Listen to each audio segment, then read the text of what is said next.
বাংলাদেশের পরাজয়ে যার অভাবটা সবচেয়ে বেশি টের পাওয়া যায় তিনি সাকিব আল হাসান।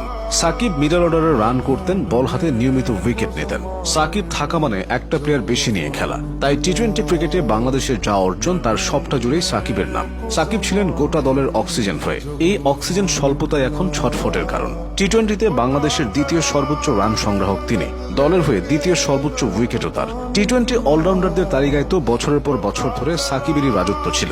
সাকিবের আন্তর্জাতিক টি-20 ক্যারিয়ারটা শুরু হয় 2006 সালে, আর ক্রিকেটের সংক্ষিপ্ত এই ফরম্যাটকে তিনি বিদায় জানান 2024 সালে। মাঝখানের 18টা বছর দলকে অনেকটা একাই টেনেছেন তিনি।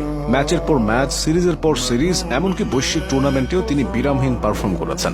2006 সালে জিম্বাবুয়ের বিপক্ষে বাংলাদেশের প্রথম আন্তর্জাতিক টি-20 ম্যাচে অভিষেক হয়েছিল সাকিব আল হাসানের।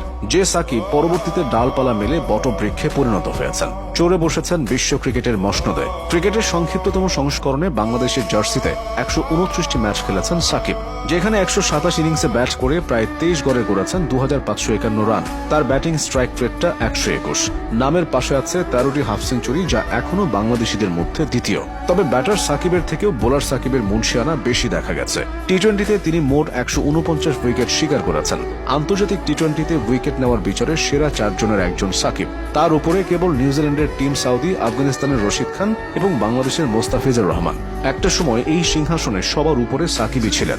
এছাড়াও টি-20 বিশ্বকাপে সবচেয়ে বেশি ম্যাচ খেলার রেকর্ডও তার। বিশ্বকাপে সবচেয়ে বেশি উইকেটও তার, যা একটি রেকর্ড হয়ে আছে। পরিপক্ক ক্রিকেটার হওয়ার পেছনে সাকিবের আরেকটা গুণও বেশ কাজে দিয়েছে, সেটা হলো তার নেতৃত্ব। টি-20তে নেতৃত্ব সংকটের মাঝেও সাকিব দলের হাল ধরেছেন, বিপর্যয় থেকে টেনে তুলেছেন।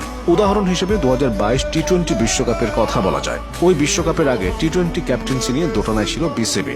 শেষমেশ কুল কিনারা না পেয়ে সাকিবকে দায়িত্ব দেওয়া হয়। তবে সাকিব তখন অধিনায়কত্ব করার থেকে নিজের খেলায় বেশি মনোযোগ দিতে চাইছিলেন। তারপরও দলের কথা চিন্তা করে তিনি ক্যাপ্টেন্সির বোঝা মাথায় তোলেন এবং 15 বছর পর টি-20 বিশ্বকাপের মূল পর্বে বাংলাদেশকে জয় এনে দেন।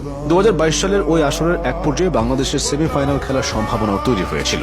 এরপর ক্যারিয়ারের পরন্ত বেলায়, অর্থাৎ নিজের শেষ বিশ্বকাপেও তিনি আপন আলোয় উজ্জ্বল ছিলেন। 2024 সালের টি-20 বিশ্বকাপে বাংলাদেশের জেতা 2টি ম্যাচে সাকিব ব্যাটে বলে পারফর্ম করেছেন।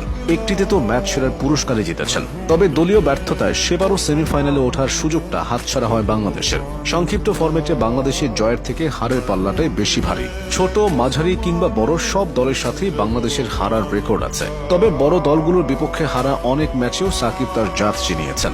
2012 টি-20 বিশ্বকাপে পাকিস্তানের বিপক্ষে 54 বলে 84 রানের অবিস্মরণীয় ইনিংস, কিংবা 2014 টি-20 বিশ্বকাপে অস্ট্রেলিয়ার বিপক্ষে 52 বলে 66 রানের ইনিংসগুলো তারই প্রমাণ।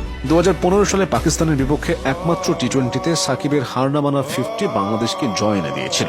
2018 সালে ওয়েস্ট ইন্ডিজের বিপক্ষে টি-20 সিরিজ জয়ে তিনি অনবদ্য নৈপুণ্য দেখিয়েছিলেন, হয়েছিলেন ম্যান অব দ্য সিরিজ।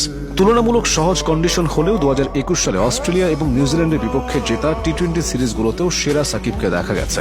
অথচ তখন তিনি নিষেধাজ্ঞা কাটিয়ে ক্রিকেটটা আবারও শুরু করেছেন। টি-20 হলো মোমেন্টামের খেলা। এখানে মুহূর্তে ম্যাচের মোড় ঘুরে যেতে পারে, আর এই কাজটি সাকিবের থেকে ভালো কয়জনই বা করতে জানে। কিপ্টে বোলিংয়ের পাশাপাশি তার উইকেট নেওয়ার ক্ষমতা ম্যাচ ঘুরিয়ে দিত। কোনো ট্রফি হয়তো জেতাতে পারেননি, তবে বাংলাদেশকে সাকিব নিজের সেরা সার্ভিস দিয়েছেন।